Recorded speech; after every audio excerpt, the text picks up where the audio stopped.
The different level of pressure for a playoff game compared to what you've dealt with to this point? Yeah, I mean it's my first run at it, so I can't tell you really what I'm expecting. I'm expecting to just go out there for it to be a great atmosphere. I mean it's a big game, win or go home. I know the importance of that, and it's a great position we put ourselves in. Slightly bigger group here than what you're used to. Is this kind of at least one semblance of a welcome to the playoffs moment? Yeah, I guess you can say so. A little bit more of those bright lights, but it's all right. When you put up 30 on a team the first time, do you expect going in that you're going to get a little bit of a different defensive game plan from them the second time? Yeah, I mean, of course, I expect anything different anytime we play anyone 2 times. So they're going to be game planning. They're going to have their own little their own new plays or nuances they're going to throw at us. So something like that. So you just got to figure out how to dodge it. How similar is this to A-gap pressure up the middle? Say again? How similar is what he's doing to you to A-gap pressure? It's the exact same thing. When did you hear about? There's some ladies up here, man. When did you hear? Speaking of that, when did you hear about the car accident? Oh, this morning going into meetings. Where'd he go? Apparently he's fine. Apparently, did you check on him or? Oh yeah. I mean, I checked on him. Man, feels all right. What happened? Yeah. So nah. When you first hear that sentence, I mean, what's the immediate reaction before you hear, hey, everything's fine? I mean, I'm an optimistic guy. I'm always thinking positive. I think about the good before anything. So I figured he'd be okay. I know he has a couple of big trucks, so I just was worried for the other person. Clearly, he's got no issues. Trust me, he's fine. 8 quarterbacks left in the NFL, and you're one of them. 4 of those have Super Bowl rings. Do you feel like you fit? Yeah, of course. I mean, I want to get to where those guys are. That's a good shot. So yeah, I mean, I want to win multiple Super Bowls in this league. So I mean, it's great just going against those guys, seeing those guys on the other side, and just watching them, but knowing I have a good team and a team that can beat them. Any different feeling walking in the locker room this week for you guys, this playoff week? I mean, we're always an energized, excited group. So, I mean, I wouldn't say it's some crazy different feeling, but everybody knows the importance of this week and how important it is to come to meetings locked in, be locked in and focus on walkthroughs and go out there and have a great practice. You talk about wanting to win multiple Super Bowls in this league.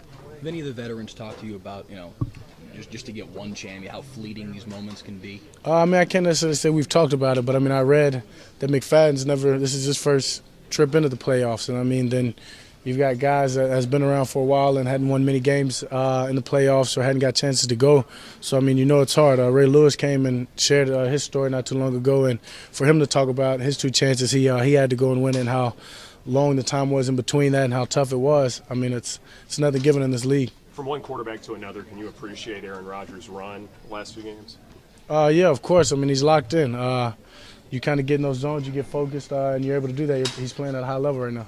Dak, you guys have the T-shirts that say "Finish." How much does that resonate with you guys, especially this week?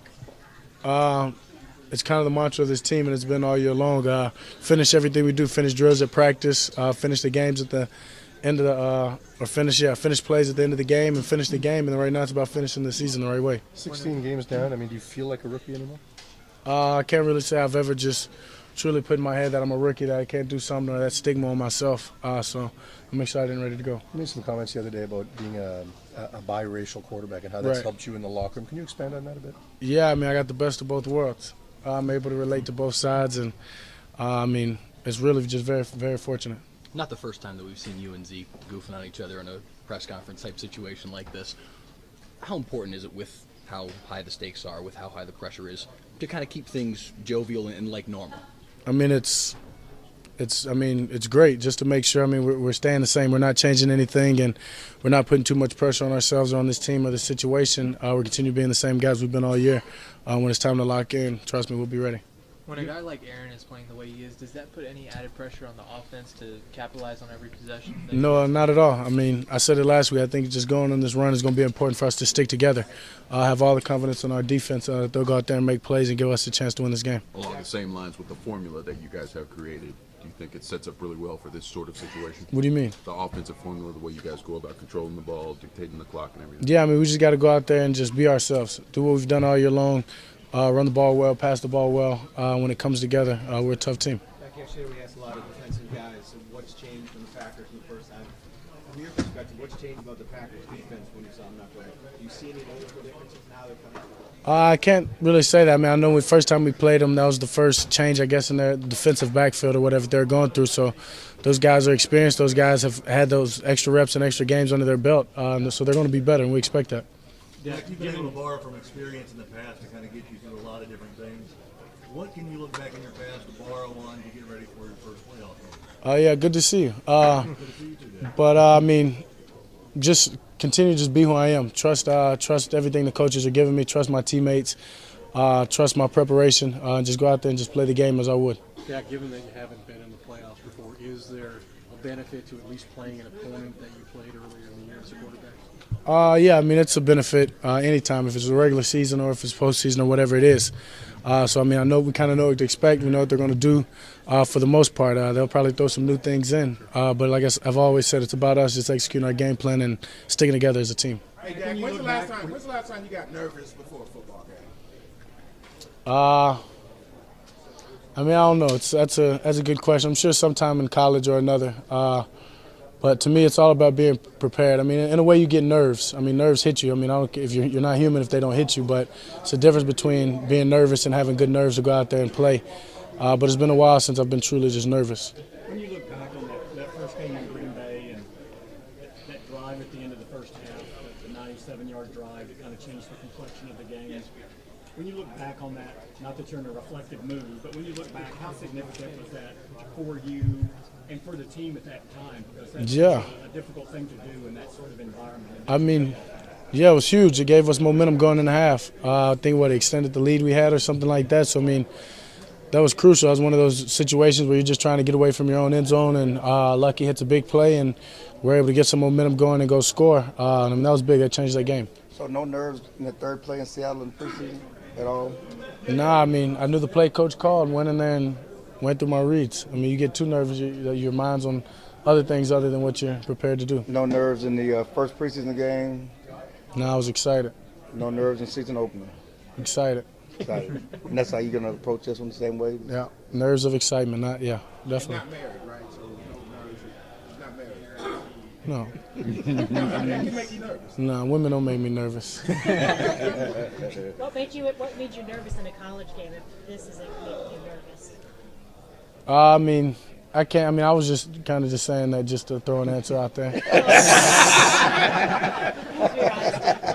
a veteran move. Speaking of college, the way you were revered and treated in Starkville, how much did that prepare you for the spotlight of being the Dallas Cowboys quarterback? Yeah, huge. I mean, it definitely prepared me just to everything. I mean, to the media, to the fans, the way people react. A school like that cares so much about football and the success we had just for the spotlight to shine on our school that quick and all of a sudden definitely prepared me for everything to play for this team, this organization. How different? You relied some on Mark Sanchez, his experiences.